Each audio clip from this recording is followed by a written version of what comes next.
Olá, pessoal. Obrigado pela audiência.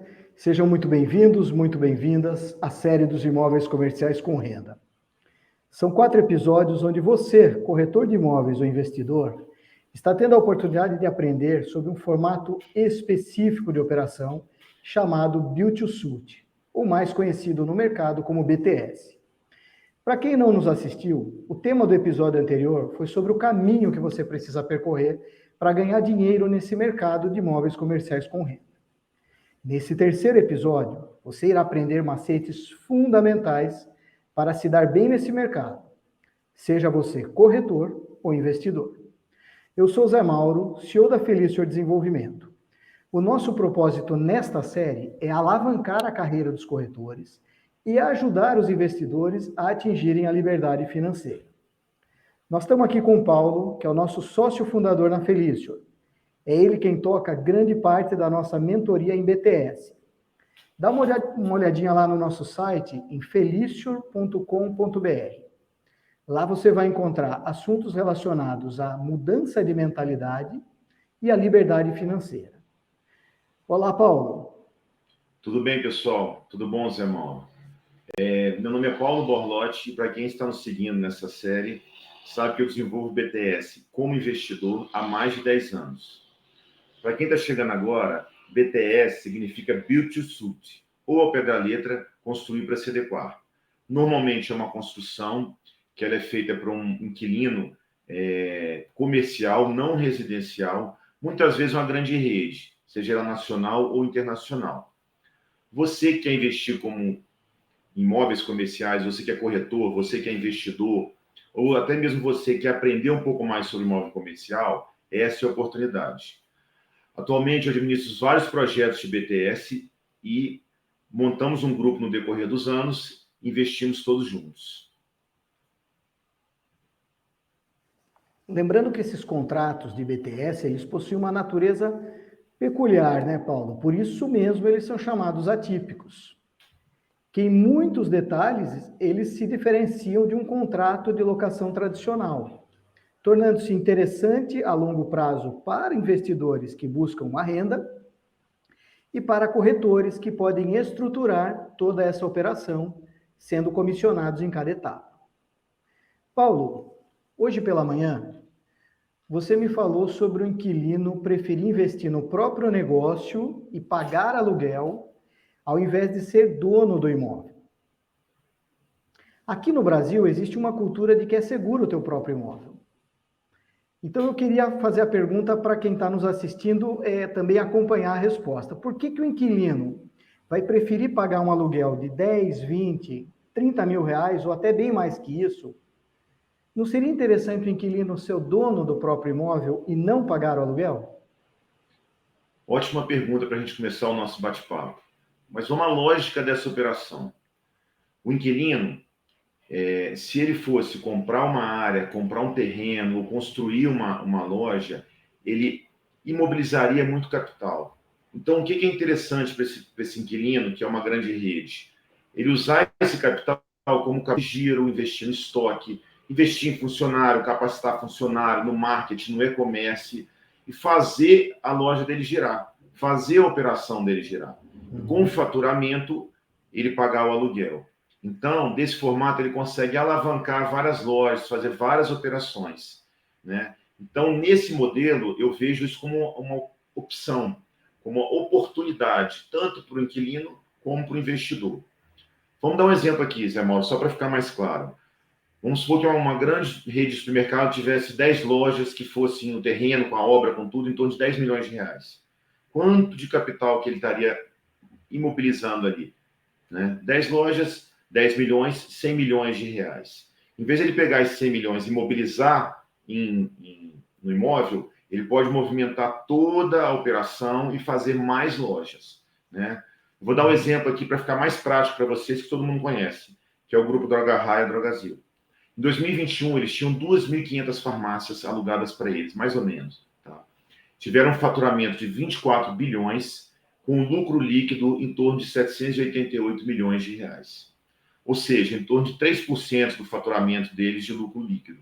Ou seja, Se eles fossem comprar todas as farmácias, eles não conseguiriam ter tantas lojas, né? Então, deu para entender, Zé Mauro, eles pegam o capital, em vez de imobilizar no imóvel, eles vão girando a operação, né?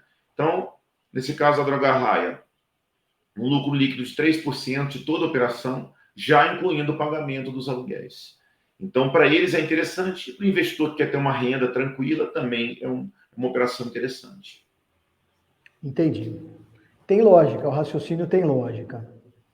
Acho que você já até começou a responder um pouco da minha próxima pergunta, que é justamente o outro lado da moeda, né? Quer dizer, se para a rede não é vantajoso ser a proprietária do imóvel, por que para o investidor é um bom negócio? Exatamente, boa pergunta. Vamos entender aqui. O investidor, Zé Mauro, está criando um patrimônio. Ele cria um patrimônio, mas ao mesmo tempo também ele cria um ativo, não é um passivo. Não está gerando despesa para ele. Então o investidor vai criando patrimônio e vai criando uma renda, né? Além disso, o investidor pode criar uma empresa, uma pessoa jurídica no formato de uma holding patrimonial e receber esses aluguéis na holding. Então ele pode ter uma economia aí só no recebimento de aluguel em torno de 15%. Isso é outra vantagem também. Um outro ponto interessante para o investidor é que ele já facilita a sucessão patrimonial.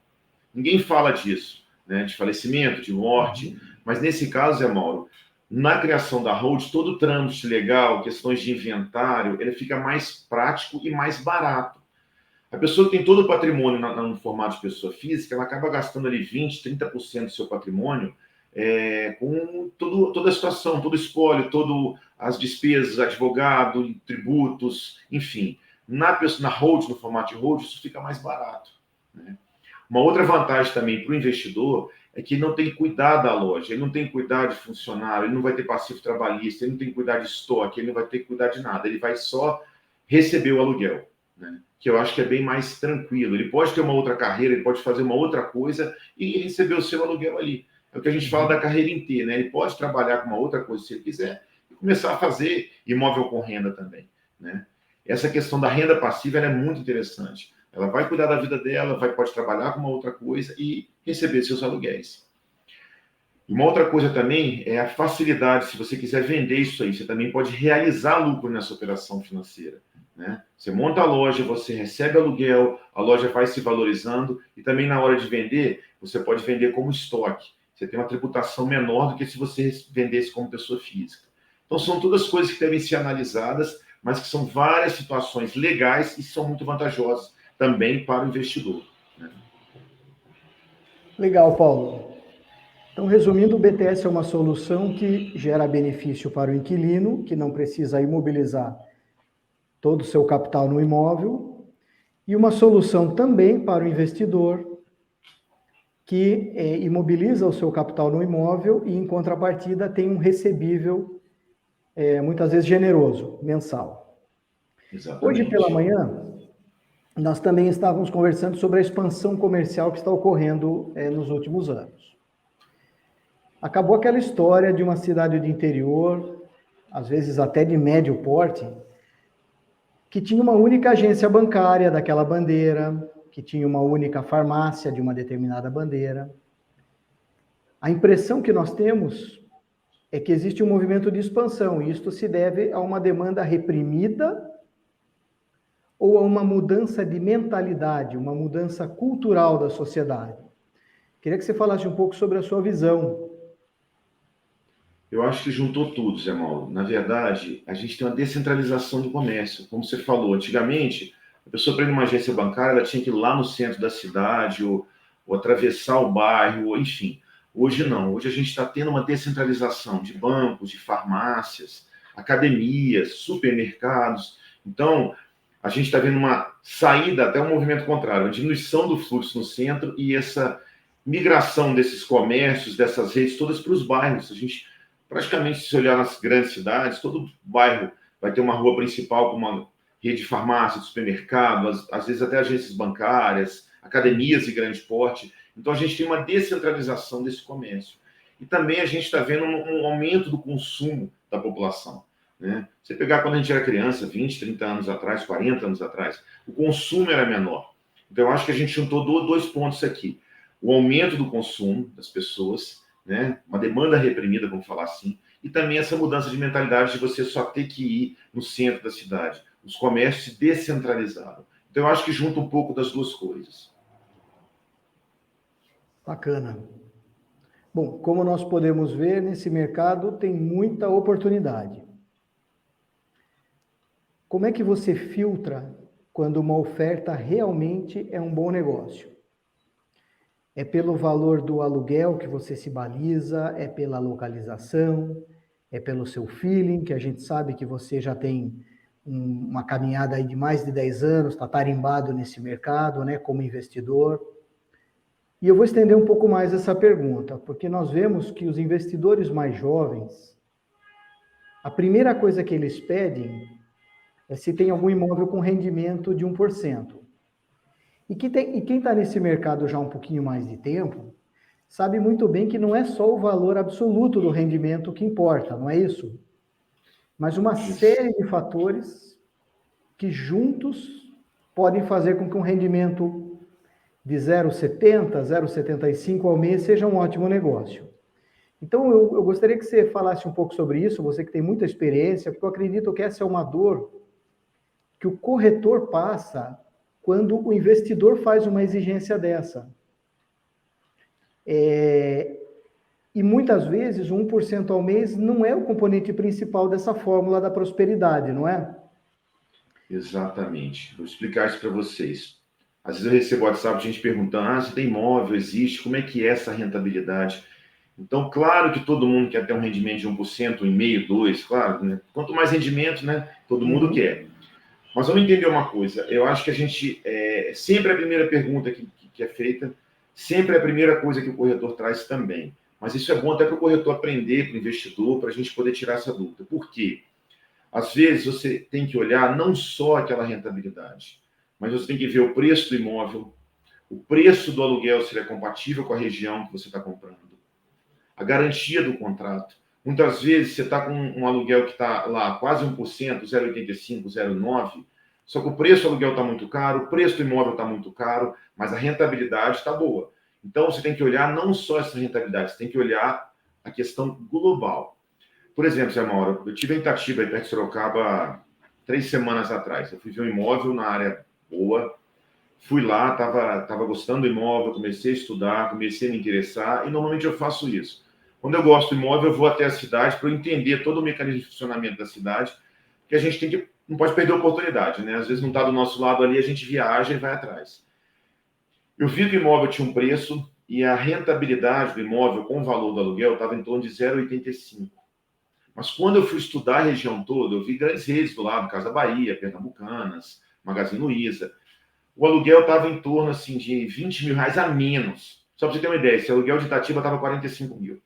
A Casa Bahia do lado estava 30, a Pernambucanas estava 25. Então, eu sabia que aquele aluguel ali estava muito alto, a rentabilidade estava boa, mas o aluguel muito alto. E qual que é o macete disso aí? Nesse caso, a garantia de contrato era de 2 anos. Aí eu sei que quando passam 2 anos, a rede, o inquilino, vai querer pedir desconto no aluguel. Aí a gente não tem aquela garantia de permanência. Então é muito importante para você que está assistindo a gente aqui, você entender que não é só o valor que você vai receber do aluguel. Você tem que ver a operação toda. O valor do aluguel, o valor do terreno, o valor da obra, a garantia do contrato. Então, nesse caso, no primeiro momento, era numa área top de Itatiba, mas eu sabia que o aluguel, depois que passasse a garantia, ele estava muito fora das proximidades, dos outros da região. Então, eu ia ter problema. Provavelmente ia ter problema. Tanto que a gente desistiu desse negócio.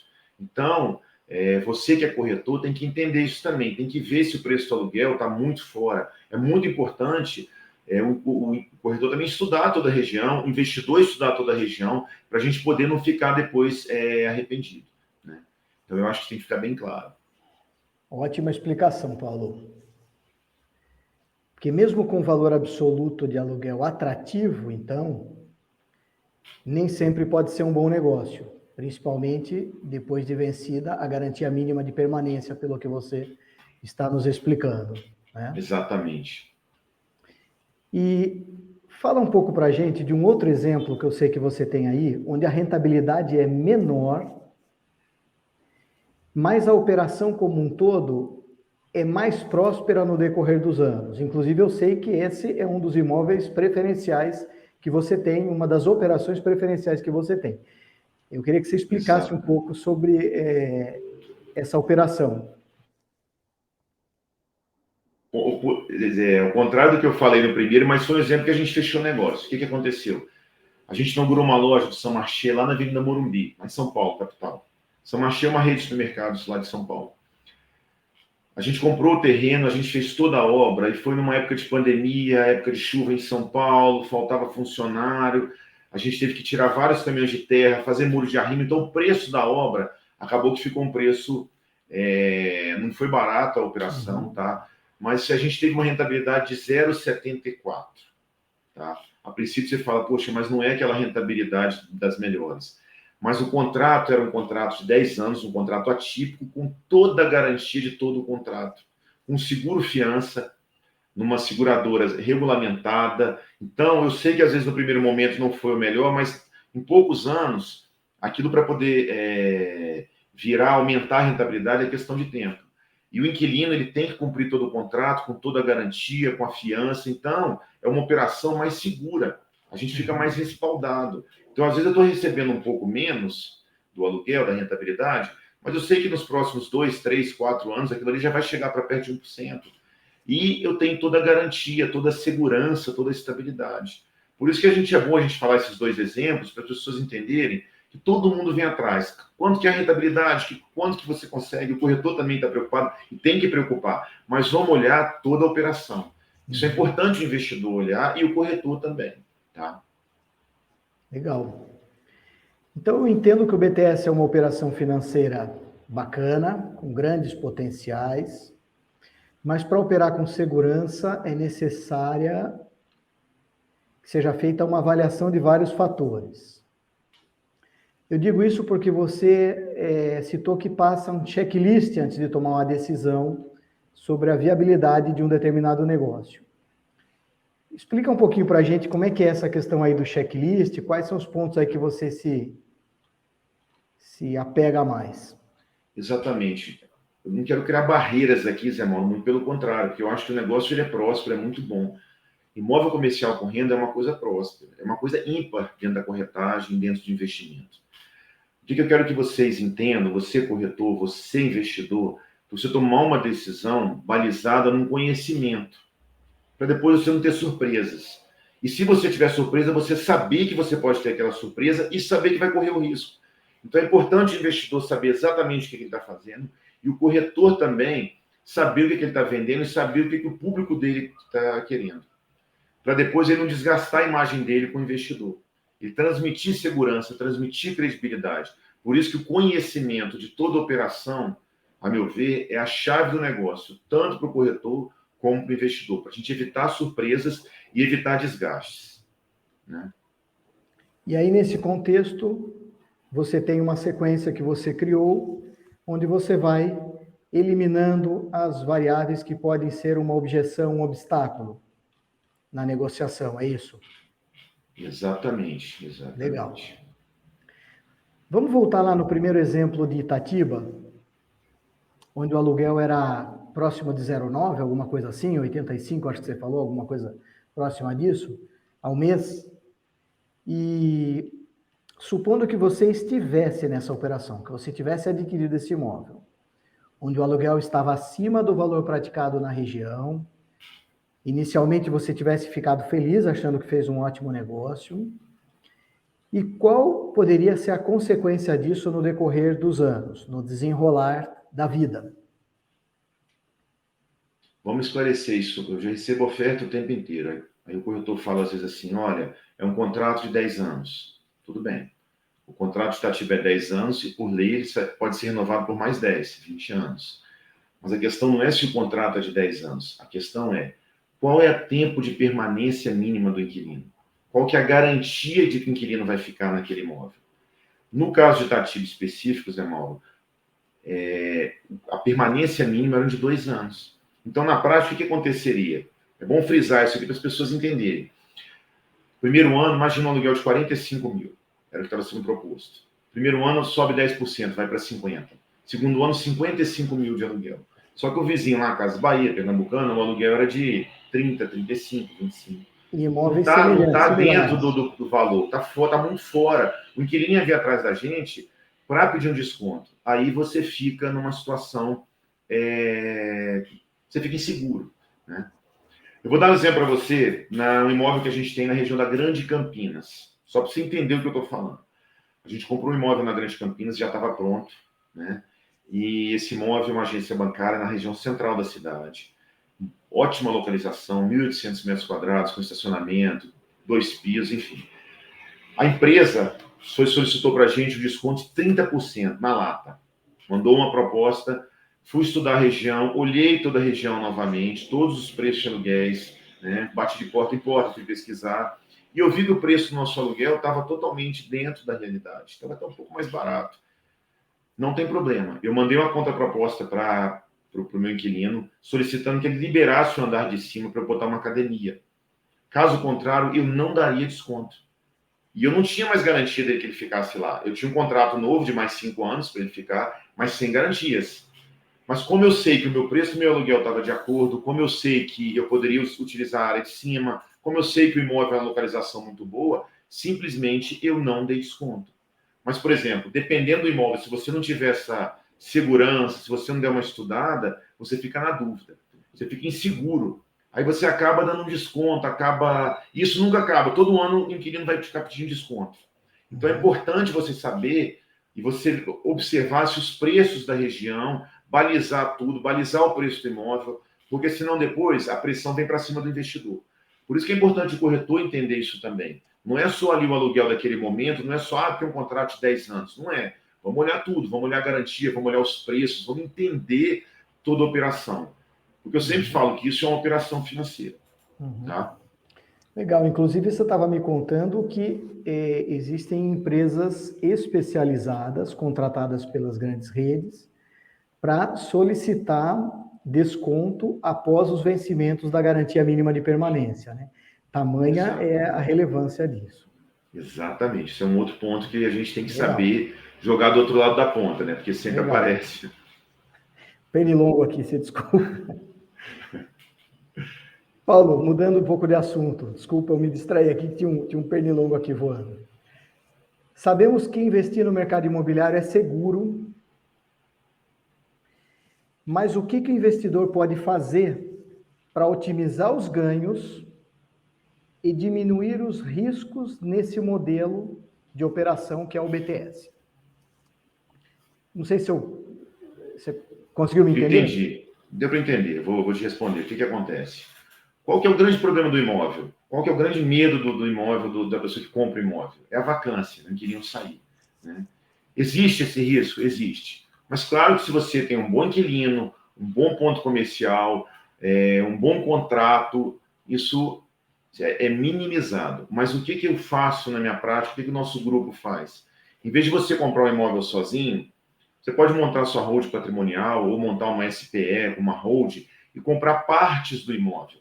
Em vez de você fazer uma operação de BTS, você pode fazer várias, tendo pequenas partes dentro de cada imóvel. E caso aconteça isso, o inquilino saiu, algum problema enfim, da vacância, você não vai sentir tanto na sua carteira. Você dilui o risco. Eu acho que a chave do BTS para o investidor é a diluição do risco.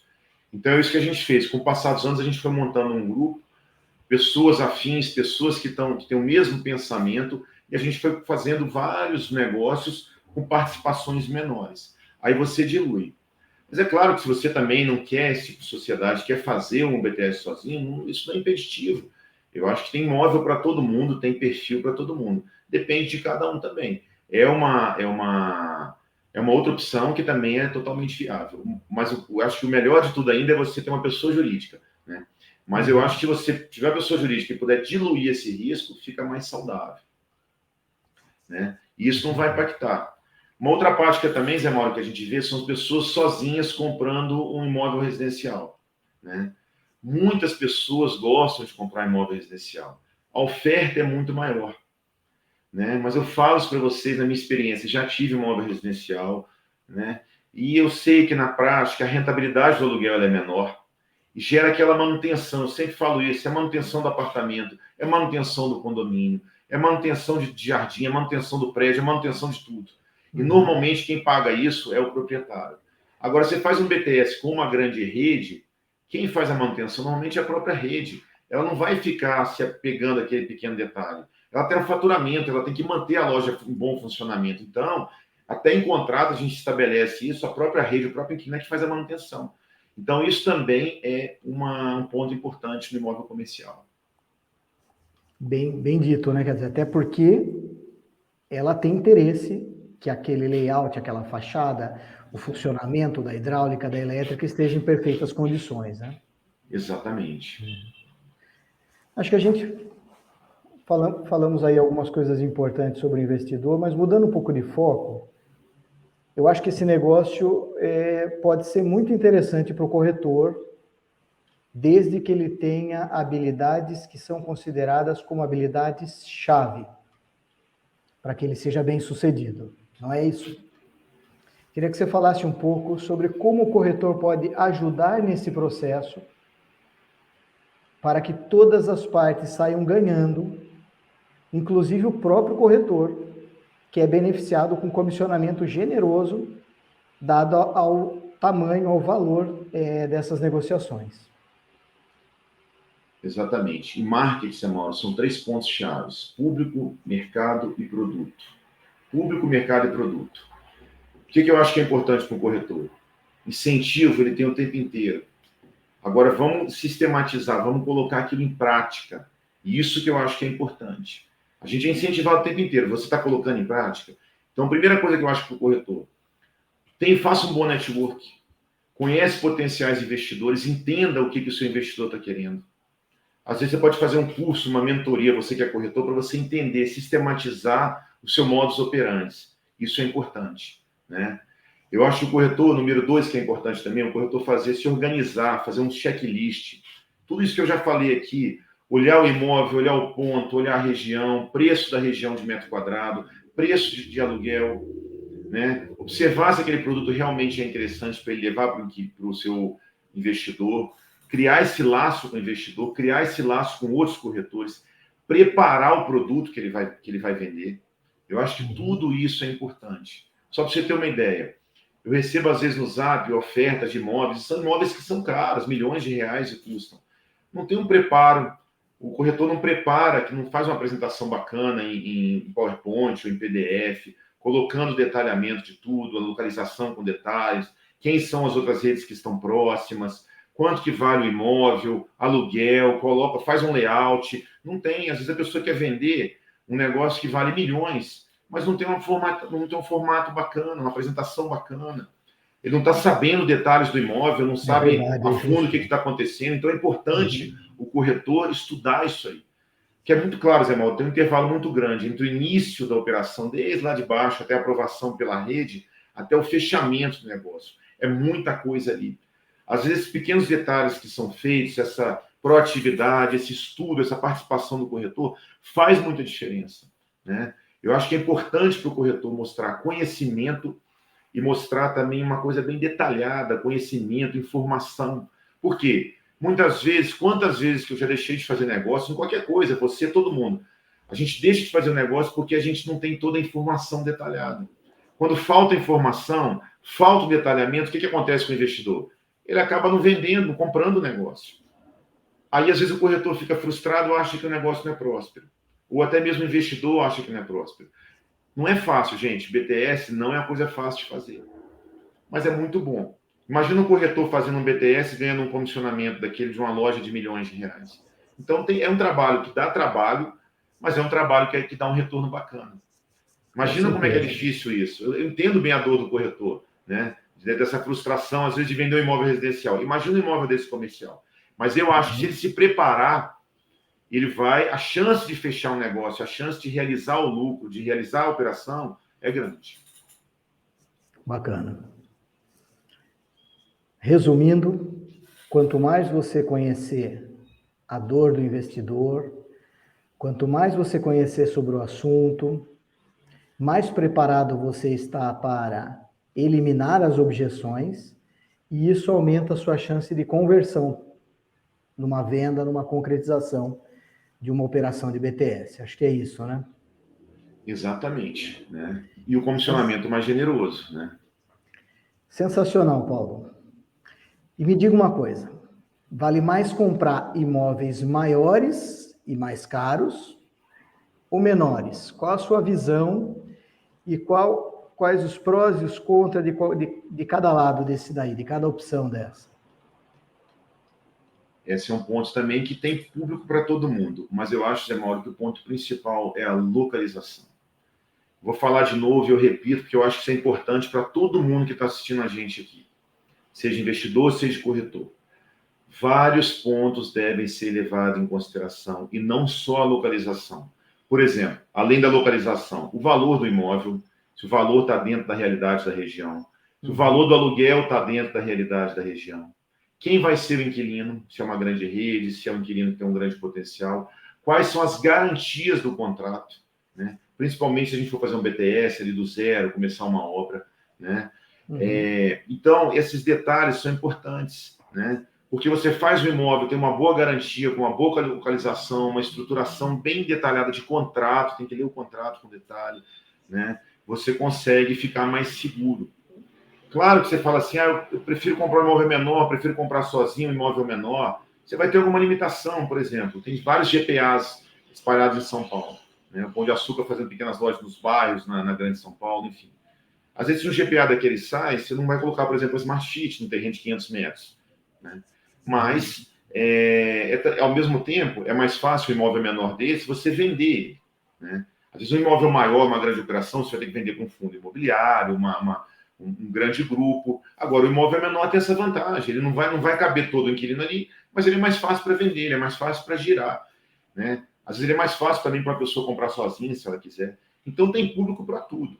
Eu acho que o importante aqui é a gente começar a entender, aprender e olhar cada caso por caso, individualmente. Eu acho que esse que é o grande ponto. Não é o tamanho, e sim todo o operacional. Né? Tem nicho para todo tipo de investidor, mas você tem de avaliar muito bem se é uma boa oportunidade. Porque se for e você perder, muitas vezes por desconhecimento, você pode estar deixando dinheiro na mesa, e o contrário também é válido. Se for uma oportunidade ruim e você embarcar, você vai sentir aquilo, você vai conviver com aquela situação por anos, né? Até você poder resolver. Eu já passei por isso, eu tive que aprender. Eu aprendi na dor. Por isso que eu falo isso para todo mundo. Eu não tinha de onde tirar, eu fui aprendendo sozinho. Por isso que eu acho que eu demorei 10 anos para poder conseguir entender esse processo, olhar todos os furos do negócio. Eu acho que esse que é o pulo do gato. Você olhar o negócio como um todo e ver qual... aprender a fórmula. Exato. Então, assim, o filé disso é a escassez, Mauro, porque é muito mais fácil você sair da sua casa e comprar um imóvel residencial ali, um apartamento, né? Mas eu acho que para você que é investidor, você começar a estruturar isso, você vai ver que você vai ter uma carteira de rendimento e dependendo do que você fizer, você pode até viver disso. E também para você que é corretor, você vai ter um diferencial na sua carreira. Se você aprender a fazer isso. E o seu comissionamento é muito maior. Vamos entender aqui, Zé Mauro, o filé aqui está na escassez. Não é na facilidade, é a escassez. E vai conseguir chegar lá quem estiver mais bem preparado. Sim. É um nicho ultra especializado e também ultra, não sei se a palavra é ultra, mas muito bem remunerado, né? Exatamente. É um dos filés da corretagem, né? Isso aí. Tá joia. Legal, Paulo. Pessoal, chegamos ao fim do terceiro episódio da série sobre imóveis comerciais com renda. Nós esperamos verdadeiramente que vocês estejam gostando dessa série e que despertem em você a vontade de crescer, seja você investidor ou corretor. Para quem já está nos seguindo, não percam o quarto episódio, onde nós vamos conversar sobre como iniciar no mercado de imóveis comerciais com renda. Lembrando que o investimento em imóveis comerciais com renda transcende aos ciclos econômicos, uma vez que esse tipo de investimento, historicamente, valoriza o seu patrimônio. Sigam-nos nas redes sociais, em felicior.imóveis com renda no Instagram ou na nossa página do Facebook Imóveis Comerciais com Renda. Muito obrigado, Paulo, por esta conversa que desmistifica o tema. Obrigado a todos e um abraço. Obrigado, pessoal. Até a próxima. Um abraço, Zé Mauro. Tchau, tchau.